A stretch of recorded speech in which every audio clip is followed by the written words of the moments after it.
جحیفہ کہتے ہیں کہ میں نے حضرت علی رضی اللہ عنہ سے پوچھا کہ کیا تمہارے پاس کوئی اور بھی کتاب ہے؟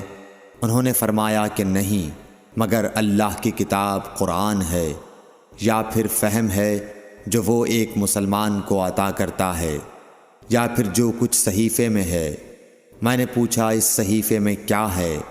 انہوں نے فرمایا دیت اور قیدیوں کی رہائی کا بیان ہے، اور یہ حکم کہ مسلمان کافر کے بدلے قتل نہ کیا جائے۔ صحیح بخاری حدیث نمبر 111۔ قبیلہ خزاعہ کے کسی شخص نے بنو لیث کے کسی آدمی کو اپنے مقتول کے بدلے میں مار دیا تھا۔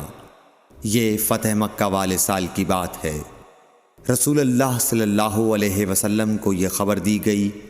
آپ نے اپنی اونٹنی پر سوار ہو کر خطبہ پڑھا اور فرمایا کہ اللہ نے مکے سے قتل یا ہاتھی کو روک لیا۔ امام بخاری رحمۃ اللہ علیہ فرماتے ہیں اس لفظ کو شک کے ساتھ سمجھو۔ ایسا ہی ابو نعیم وغیرہ نے القتل اور الفیل کہا ہے۔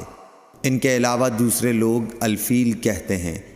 پھر رسول اللہ صلی اللہ علیہ وسلم نے فرمایا کہ اللہ نے ان پر اپنے رسول اور مسلمانوں کو غالب کر دیا، اور سمجھ لو کہ وہ مکہ کسی کے لیے حلال نہیں ہوا، نہ مجھ سے پہلے اور نہ آئندہ کبھی ہوگا، اور میرے لیے بھی صرف دن کے تھوڑے سے حصے کے لیے حلال کر دیا گیا تھا۔ سن لو کہ وہ اس وقت حرام ہے، نہ اس کا کوئی کانٹا توڑا جائے، نہ اس کے درخت کاٹے جائیں، اور اس کی گری پڑی چیزیں بھی وہی اٹھائے جس کا منشا یہ ہو کہ وہ اس شے کا تعارف کرا دے گا۔ تو اگر کوئی شخص مارا جائے تو اس کے عزیزوں کو اختیار ہے دو باتوں کا، یا دیت لیں یا بدلہ۔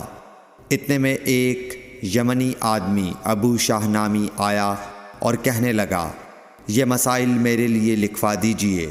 تب آپ نے فرمایا کہ ابو فلاں کے لیے یہ مسائل لکھ دو۔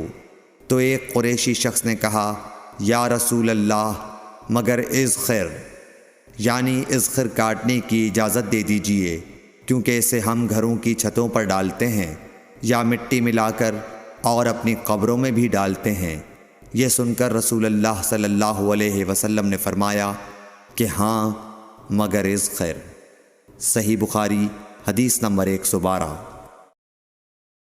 وہب بن منبح کے بھائی کہتے ہیں کہ میں نے حضرت ابو ہریرہ رضی اللہ تعالی عنہ کو کہتے ہوئے سنا کہ رسول اللہ صلی اللہ علیہ وسلم کے صحابہ میں عبداللہ بن عمر رضی اللہ عنہ کے علاوہ مجھ سے زیادہ کوئی حدیث بیان کرنے والا نہیں تھا، مگر وہ لکھ لیا کرتے تھے اور میں لکھتا نہیں تھا۔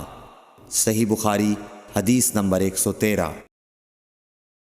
جب نبی اکرم صلی اللہ علیہ وسلم کے مرض میں شدت ہو گئی تو آپ صلی اللہ علیہ وسلم نے فرمایا کہ میرے پاس سامان کتابت لاؤ تاکہ تمہارے لیے ایک تحریر لکھ دوں، تاکہ بعد میں تم گمراہ نہ ہو سکو۔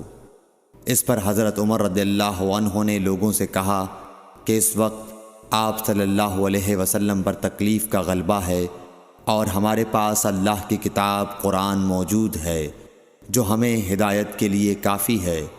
اس پر لوگوں کی رائے مختلف ہو گئی اور شور و غل زیادہ ہونے لگا۔ آپ صلی اللہ علیہ وسلم نے فرمایا میرے پاس سے اٹھ کھڑے ہو، میرے پاس جھگڑنا ٹھیک نہیں۔ اس پر ابن عباس رضی اللہ عنہ یہ کہتے ہوئے نکل گئے کہ بے شک مصیبت بڑی سخت مصیبت ہے، وہ چیز جو ہمارے اور رسول کے اور آپ کی تحریر کے درمیان حائل ہو گئی۔ صحیح بخاری حدیث نمبر 114۔ ایک رات نبی کریم صلی اللہ علیہ وسلم نے بیدار ہوتے ہی فرمایا کہ سبحان اللہ، آج کی رات کس قدر فتنے اتارے گئے ہیں اور کتنے ہی خزانے کھولے گئے ہیں۔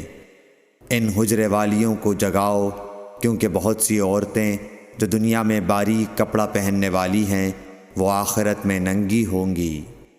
صحیح بخاری حدیث نمبر 115۔